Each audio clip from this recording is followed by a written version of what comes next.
Okay everyone, hello and welcome to my first impressions of my GT86.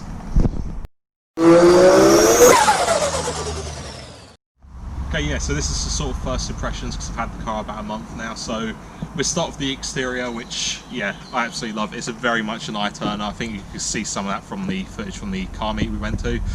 Especially I think the red really helps that as well because it gives it that sort of sportier look. They look much more than I think they really are worth. So I think that really helps them give a bit of a high class to them. I think the exhaust probably needs a little bit more, just to sound a bit more raspy to get the attention, but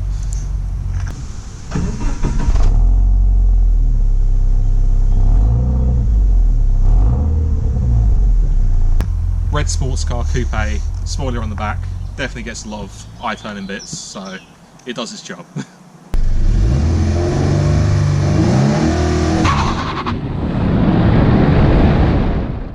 Okay, and then as soon as we've done the exterior, we'll move on to the interior. Now I feel like this is one which is going to be a bit of a love or hate sort of one because it's a very basic and plain interior. I personally really like it. I very much like it. It's very simplified. I like the fact that I have buttons because on some newer cars everything's touchscreen. I'm not a big fan of, especially for when you're driving. It's a lot easier to control everything. Everything's been basic. I probably will update the infotainment. That's the only problem I kind of have with it. It's no Apple CarPlay or any of that stuff, and it's a little bit outdated, it feels sometimes, but other than that, all really good, all really simple to use. Love the seats, feel absolutely great, look absolutely great with the Alcantara and leather, obviously heated as well. But yeah, all in all, very good for it, for what I've enjoyed so far. Also, just simple bits like the door bins, and got cup holders in the middle you can use, but I don't understand why you'd want to. It's kind of in the way while you're driving with the gear stick, but the door bins are literally perfect size for any normal size bottle as long as it's not too big. Okay, so yeah, onto the driving a bit now.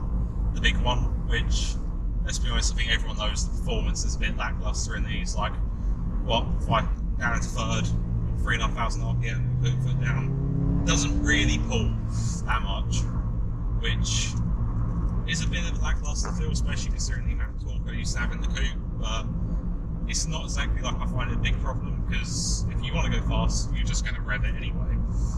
The other thing with this is the sound inside. I know a lot of people don't like how loud it is. It's not fake though, so one thing that I quite like about it is actually direct from the engine into the cab. So that is one benefit, although I can understand if it's a bit in people's face, considering if you just want to rev it.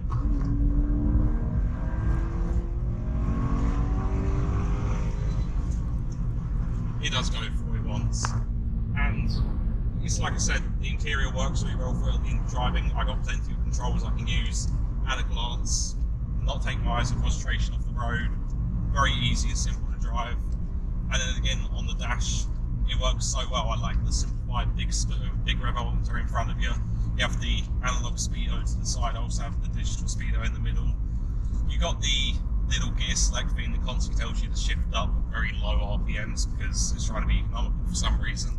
Don't know why they think anyone who drives one of these would want to be economical, but I do have plenty of options as well because you've got the nice facelift updated little LCD screen here, so I can go through plenty of different options between, what's it, G-force gauges and a little dyno and even a lap timer, which will be good when we get out on track, help you track things a bit more. But overall it is great fun. And I'll be honest, the biggest benefit I feel for me going up from the coupe to this is that rear wheel drive.